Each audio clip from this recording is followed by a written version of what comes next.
बिस्मिल्लाहिर्रहमानिर्रहीम। अस्सलाम वालेकुम नाज़रीन, मैं बासित अहमद ख़ान आपको खुशामदीद कहता हूँ हमारे चैनल सीकिंग रियलिटी पे। नाज़रीन, आज का हमारा उन्वान है टाइम की हकीकत क्या है। तो आइए प्रोफेसर साहब पे जाने पड़ते हैं और अपनी गुफ्तगू का आगाज़ करते हैं। वालेकुम अस्सलाम। कैसे हैं आप? खैरियत से हैं? अल्लाह का करम। अच्छा सर, हमने एक वीडियो में तो बात कर ली कि वक्त क्या है। अब ज़रा वक्त की हकीकत पे भी थोड़ी रोशनी फरमाइए, वक्त की हकीकत क्या है। बिस्मिल्लाहिर्रहमानिर्रहीम। मेरे नज़दीक बेहतरीन कलाम कुरान पाक और बेहतरीन इंसान रसूल पाक सल्लल्लाहु अलैहि वसल्लम है। बासित, हमने पिछली वीडियो में बात किया था कि वक्त की तारीफ़ क्या है, वक्त को हम कैसे समझें। तो हमने उसकी मुख्तलिफ़ तारीफ़ बयान की थी, यानी कि मटेरियल साइंस के रेफरेंस से भी हमने बात की, फ़िलोसॉफ़िकल रेफरेंस से बात की और स्पिरिचुअल रेफरेंस से भी बात की। अब वक्त की हकीकत क्या है, इसमें हम थोड़ा रिलीजियस एंगल भी बयान कर दें। एक हदीस कोट की जाती है रिवायत रसूल पाक सल्लल्लाहु अलैहि वसल्लम से रेफरेंस करके कि वक्त को बुरा मत कहो, ज़माने को बुरा मत कहो, क्योंकि इसी में तो तुम्हारा और रब का साथ है, मेरा और रब का साथ है। इससे क्या समझ में आती है, ज़रा हम थोड़ा सा फ़िक्री गौर व फिक्र करें या इस पर थोड़ा सा तहम्मुल से सोचें। तो हमें पता है रिलीजियसली कि इंसान दुनिया में आने से पहले आदम जन्नत में क़याम पज़ीर थे,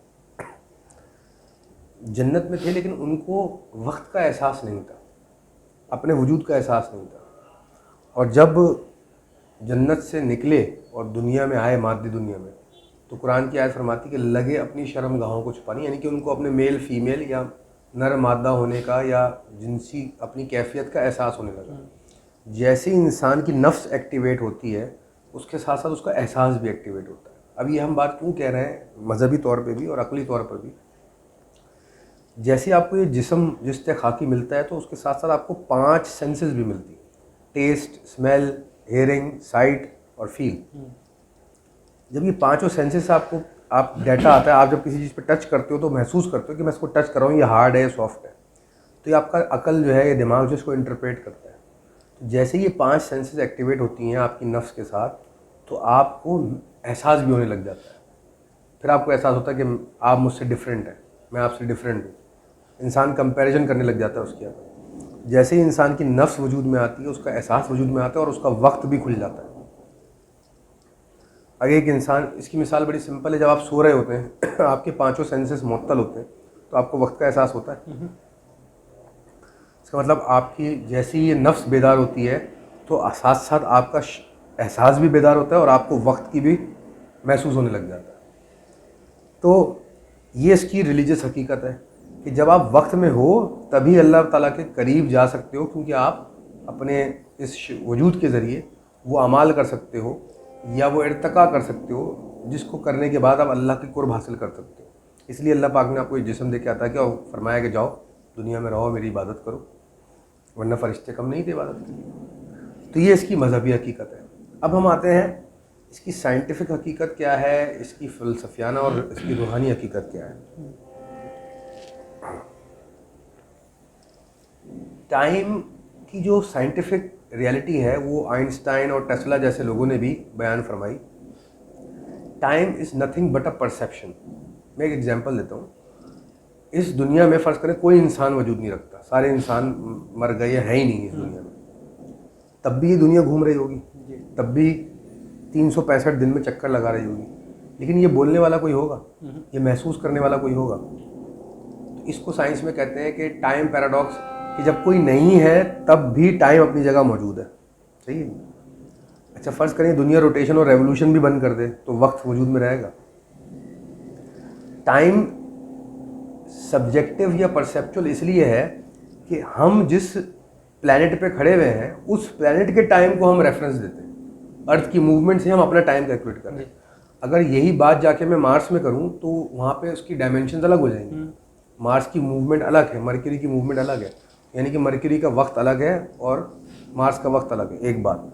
दूसरी बात, आइंस्टाइन ने और टेस्ला ने यह भी इशारतन बात कही कि इन टाइम का एग्जिस्ट करना और टाइम का परसीव करना दो अलग चीज़। जैसे मैंने मिसाल दी कि दुनिया में टाइम तो चल रहा है बज़ाहिर, लेकिन उसको कोई परसीव करने वाला नहीं है, तो फिर टाइम किस काम का हो? टाइम अपनी जगह पे है। जब मेरा फिजिकल वजूद इस दुनिया में, इस दुनिया के वक्त में आता है और मैं उसको महसूस करता हूँ, तो फिर मैं कंपेयर करता हूँ कि मैं इतने साल का हो गया, मैं इतना बूढ़ा हो गया, मेरी बॉडी एज कर रही है।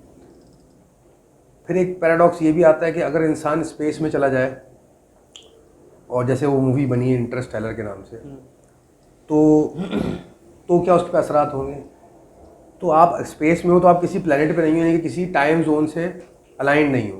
गो कि आप स्पेस में ट्रैवल कर रहे हो, ज़मीन के वक्त से अपने आप तयन कर रहे हो चीज़ों का, लेकिन इररेलेवेंट ऑफ एनी प्लेनेट, आप किसी भी प्लेनेट पे नहीं हो, किसी टाइम में नहीं हो, लेकिन आपकी बॉडी की तो एक क्लॉक है, जो हमने पहले बात की कि आपकी जिस्म की भी एक घड़ी है जो टिक टिक चल रही है, और वो बॉडी एज कर रही है, बूढ़ी होती जा रही है। ये कुदरत का कानून है कि जो भी मादा वजूद में आता है वो उसकी एक लाइफ स्पैन होती है। वो ओरिजिनेट होता है एक वेव की तरह, अपने पीक को जाता है, और फिर वेव जैसे स्लो होकर ख़त्म हो जाती है वैसे ख़त्म हो जाता है। तो आप किसी भी टाइम जोन में ना हो, लेकिन फिर भी आपकी बॉडी एजिंग तो करेगी। तो ये पैराडॉक्स बराबर डिस्कस होता रहता है। ये इसकी साइंटिफिक हकीकत है कि वक्त रिलेटिव है, नंबर 1। नंबर 2 परसेप्चुअल है, कैसे कैसे परसीव किया जाए। नंबर 3 किस प्लैनेट या किस फिजिकल वजूद के वक्त की बात कर रहे हैं आप। इसी तरह यूनिवर्स का एस्ट्रोलॉजी में कैलकुलेट किया जाता है साइडेरियल टाइम। यूनिवर्स का अपना एक टाइम है, उसकी मूवमेंट है। अब आते हैं इसकी रूहानी हकीकत की तरफ। रूहानी हकीकत, जैसे हमने पहली वीडियो में अर्ज किया कि 4 कैफियत में वक्त को का तयन करते हैं सूफिया कराम। आप किस कैफियत में हैं वक्त की, 4 कैफियत हमने बयान की थी कि वक्त के अंदर होना, वक्त से बेनियाज होना, वक्त के बाहर होना, और वक्त के वजूद का ख़त्म हो जाना आपके लिए, यानी कि अदम में होना। तो अब रूहानी तौर पे आपका इर्तिका, रूहानी इर्तिका किस कैफियत में आप मौजूद हैं, वही आपके लिए वक्त की हकीकत होगी। आम इंसान जो मेजॉरिटी लोग दुनिया में जीते हैं वो ज़्यादातर 2 कैफियत में रहते हैं वक्त की, रूहानी तौर पे। या तो वक्त के अंदर होते हैं या वक्त से बेनियाज होते हैं। वक्त से बाहर नहीं जाते और वक्त का अदम मौजूदगी में नहीं जाते, अदम में नहीं जाते। कैसे कि नॉर्मली वक्त के अंदर होते हैं, जो भी कुछ कर रहे हैं वो लॉजिकली सोच रहे हैं, मैं आज कर रहा हूँ, कल कर रहा हूँ, पास्ट प्रेजेंट फ्यूचर का सेंस रखते हैं। बेनियाज कभी कभी हो जाते हैं जब वो ख्यालों में खो जाते हैं या सो जाते हैं, उनको एहसास नहीं होता वक्त क्या गुजरा। लेकिन ऐसा नहीं होता कि वो बोले मैं वक्त से बाहर गया हो रहा है। और इसलिए आपको रूहानी स्क्रिप्चर्स में, रूहानी या किताबों में और रूहानी लोगों के मुंह से ये बातें सुनती नज़र आई होंगी, आपने अगर पढ़ा हो कि जी मैं वक्त से बाहर था और मैंने फ्यूचर में ये काम किया, पास में ये काम किया, और अल्लाह वाले लोग इस तरह करते हैं, ये हमने भी सुना और पढ़ा है। तो रूहानी हकीकत वक्त की ये है कि वक्त का तयन और ताल्लुक़ इंसानी कैफियत से बहुत ज़्यादा है, और कैफियत का ताल्लुक़ आपकी रूह और आपकी नफ्स से और आपके जिस्म से। ज़ाहिर बात, जैसी रूह जिस्म में आई, नफ्स का वजूद आया, नफ्स जैसी प्रॉस्पर करने लगी, इर्तिका करने लगी, तो वो मुख्तलिफ़ कैफियत से गुजरी। वो जिन कैफियत से गुजरी वैसा ही एहसास वक्त का आपको होगा। कोई इंसान शदीद जज्बात और गुस्से में बैठा हुआ है और कि ये काम जल्दी से हो जाए, या मेरा कोई ख़ास घर का बंदा आने वाला है बाहर से, एयरपोर्ट पे मैं खड़ा हूँ और वो शिद्दत से इंतज़ार कर रहा है कि फ़्लाइट कब लैंड होगी, उसके लिए वो वक्त काटना मुश्किल होगा, क्योंकि वो शिद्दत जज्बात में उसको वक्त कम स्लो गुजरता हुआ फील हो रहा है। ये उसकी कैफियत है, वो यानी कि वक्त उसके लिए स्लो डाउन हो गया। वक्त के अंदर है लेकिन वक्त की स्पीड तेज़ कम हो गई। और इसी तरह अगर उसको वो चाहता है कि जल्दी जल्दी ये टाइम आराम से गुजरे, मैं बड़ा मज़ा आ रहा है यहाँ पे, और वो वक्त जल्दी जल्दी गुजर रहा है, तो वो भी शिद्दत जज्बात में वक्त की रफ्तार तेज़ हो गई। फ़लसफ़ियाना तारीफ़ जो हकीकत जो है वक्त की, वो ये है कि वक्त हर वजूद रखने वाली शय या ज़िंदा चीज़, ये जो हयात है, उसके लिए अलग अलग मायने रखता है। मिसाल के तौर पर आप दिन रात, घंटे, मिनट और सालों के अंदर अपनी उम्र का और चीज़ों का तयन करते हैं बहैसियत इंसान। एक मक्खी इस तरह तयन नहीं करती। मक्खी की तो पूरी ज़िंदगी हमारे वक्त के मुताबिक 20-22 दिन की होती है, या मच्छर की ज़िंदगी। तो गोया मच्छर या मक्खी का वक्त जो गुजरता है उसकी रफ्तार उसके हिसाब से अलग है। फिर वक्त की रफ्तार का तयन जो है फ़लसफ़ियाना तौर पे आपके साइज़ से भी मैटर करता है। आपका साइज़ कितना बड़ा है, आपका हजम, मादी हजम कितना बड़ा है। मिसाल के तौर पर आप मक्खी को जब मार रहे होते हैं किसी भी तो होता क्या है कि वो आप हाथ यूँ करते हैं तो वो मक्खी बीच से निकल जाती है, क्योंकि आपका वजूद जो है मक्खी के सामने बहुत बड़ा है। ये ऐसे ही है मिसाल, जैसे आपके सामने कोई किंग कॉन्ग आके खड़ा हो जाए, गॉडजिला या कोई बड़ी ऐसी मखलूक, तो वो बज़ाहिर आपको स्लो चलती नज़र आ रही होगी। वो अपने प्लेन के ऊपर, अपने फ्रेम ऑफ माइंड के ऊपर वो सही चल रहा होगा, लेकिन क्योंकि आपका साइज़ बहुत छोटा है तो आपको वो स्लो मोशन में नज़र आ रहा होगा। इसी तरह छोटे जानवर जो होते हैं, कीड़े मकोड़े मक्खी, उनको भी आप स्लो मोशन में नज़र आते होंगे क्योंकि आपका वजूद उनके वजूद से बड़ा है। जी। या किसी मखलूक को अल्लाह ने ऐसी सलाहियत दी है कि वो अपने टाइम से तेज़ भागता है, जैसे बहुत सारे परिंदे, हमिंग बर्ड है बहुत तेज़ रहती है ऐसे कीड़े जो बहुत तेज़ी से, और ऐसे कीड़े भी होते हैं स्लो स्लो चलते हैं। तो बहरहाल वक्त की हकीकत का जो फ़लसफ़ा है उसका तयन जो होता है आपके साइज़ के ऊपर होता है, आपकी सोच के ऊपर होता है, परसेप्शन क्या है आपकी, और कहाँ आप खड़े हैं, किस कैफियत के अंदर है। अब हम लोग डेली लाइफ के अंदर मुख्तलिफ हकीकतों से गुजर रहे होते हैं और आशना हो रहे होते हैं, कुछ लाशऊरी तौर पे हमें पता नहीं होती लेकिन हम उनसे गुजर रहे होते हैं। लेकिन जो इंसान वक्त की हकीकतों को समझ जाता है, अपने शऊर में अच्छी तरह बिठा लेता है, तो वो वक्त का एहतराम, बेहतरीन इस्तेमाल और वो मकसद हयात पूरा करता है जो उसको वक्त में करने के लिए अल्लाह ताला ने, बनाने वाला ने बना के भेजा है। ये इसकी हिकमत है। बाकी ये फ़िलासफ़ीज़ के टाइम बेंडिंग और वक्त का मोड़ देना तोड़ देना, ये कॉन्सेप्ट्स अपनी जगह दुरुस्त हैं, लेकिन इनकी हकीकतें उस तरह नहीं है जिस तरह बयान की जाती हैं। किसी दिन वक्त मिला तो उस पर भी बात करेंगे। अच्छा, एक सवाल है सर। जी, 2 सवाल हैं एक्चुअली। पूछिए, 2 सवाल। पहले एक साइंटिफिक सवाल है कि हम अभी अर्थ में हैं, अर्थ के टाइम के हिसाब से हमारी बॉडी एज कर रही है, तो क्या हम मार्स पे जाएंगे तो एजिंग प्रोसेस तेज़ हो जाएगा या वो हमारी बॉडी क्लॉक के हिसाब से ही एज होगी? इसमें एक फैक्टर जो तमाम साइंसदान रिस्पेक्टेड हजरात मिस कर जाते हैं, जिस पे मैंने नहीं देखा अभी तक बात कर रहे हैं वो लोग, वो अपनी जगह सही, सारी बातें सही हैं कि अगर मैं अर्थ पे हूँ और मैं मार्स पे जाऊँगा तो मेरी एजिंग प्रोसेस तेज़ और कम हो जाएगा, ये बात सही है अपनी जगह पर। लेकिन हम क्या चीज़ तयन नहीं कर रहे कि आपकी बॉडी डिज़ाइन अर्थ पे रहने के लिए हुई है, उसकी कॉम्पोजिशन जो है वो अर्थ के एटमॉस्फेयर में रहने के लिए बनाई गई है। अब मिसाल के तौर पे एक प्लास्टिक है, वो 60 डिग्री या 70 डिग्री तक हीट बर्दाश्त कर सकती है, लेकिन अगर मैं उसको 90 डिग्री हीट पे लेके जाऊंगा, एक्सपोज करूंगा, तो उसको क्या होगा, उसकी एजिंग जल्दी ख़त्म हो जाएगी, पिघल जाएगी। अगर एक चीज़ जो है वो 90 डिग्री तक सर्वाइव करने के लिए बनाई गई है, 90 से 120 डिग्री तक, लेकिन मैं उसको 30 डिग्री पे रख रहा हूँ मुसलसल, तो उस पर क्या उसके असरात होंगे।